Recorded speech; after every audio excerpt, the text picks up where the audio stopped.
Is Wendy Osefo. She's a Democratic strategist and professor of education at Johns Hopkins University. She's also a cast member of The Real Housewives of Potomac. And Wendy, a big reason Republicans won in Virginia was because they were able to speak to parents who didn't want to see race and racism discussed in classrooms. Do you think that's dangerous, and why is that?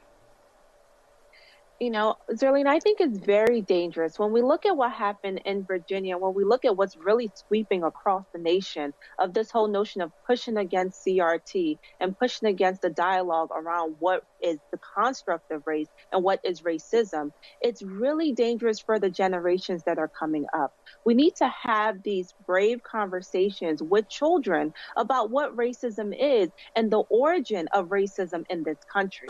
And let me be very clear, these conversations cannot be one-sided. It can't just be conversations that happen in Black homes, because that's what oftentimes does happen, because we have to have the talk, or we have to tell people, you know, this is what happens if someone ever uses these terms. These conversations have to also happen in white homes.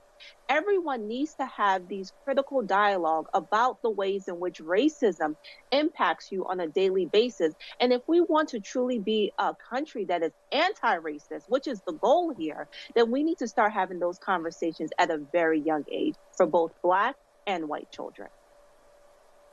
And I know this season on The Real Housewives, you had to speak to your own kids about racism and police brutality. Given what was going on in the news, a lot of parents had to turn to their young kids and explain, you know, what happened to George Floyd and what was happening with the racial reckoning. You're a mom of 3 small Black children. How young do you think is too young to teach kids about race, to start this conversation? I think, honestly, as young as they are able to understand it. Because the worst thing that can happen is for the world to teach your child about race, and now you have to play Monday morning quarterback to not only teach them about race, but also letting them know that they are not less than. These conversations have to happen early on. And that is the frustration that a lot of Black parents have, is the fact that we know these conversations have to happen early on, and we're having these conversations. But what about white children? What about their parents? I don't need these conversations to happen because your child is in high school and now they're learning about, everything that's happened in our country. My children, the oldest is in elementary school. We've had these conversations, and it's incumbent upon his white counterparts and their parents to also have the same dialogue. Because if we can be really honest, it is the individuals who are not having the conversations, whose children are using these racial slurs, whose children are the ones who are starting down the path of doing things that are racist. So let's open up the door. And it's okay to be uncomfortable, but we must all be uncomfortable together. I think that's so true, and I think it's important for white parents to talk to their kids about race, even though it might be a little bit messy. Nobody's saying you have to have this perfectly choreographed conversation that's never going to get a little awkward. That's why you're having it with your own family and your own kids. What is your message to the white parents out there who might have that feeling of discomfort when the conversation about race is coming up?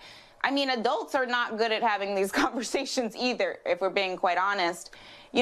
What's your advice to the white parents out there who want to have these conversations but don't know where to start?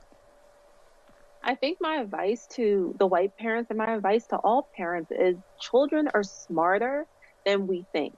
We don't give children enough credit. They're curious.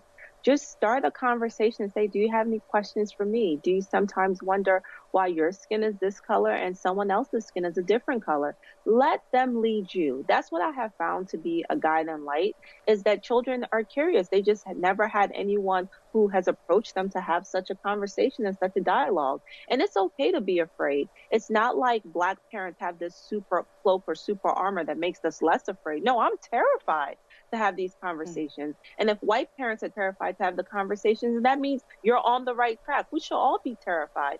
But it's not about the journey necessarily, it's about the end goal. And the end goal is to raise a generation of children who will eventually become adults, who will now see each other as equals. And until we have these brave conversations, we will continue to repeat history time and time again.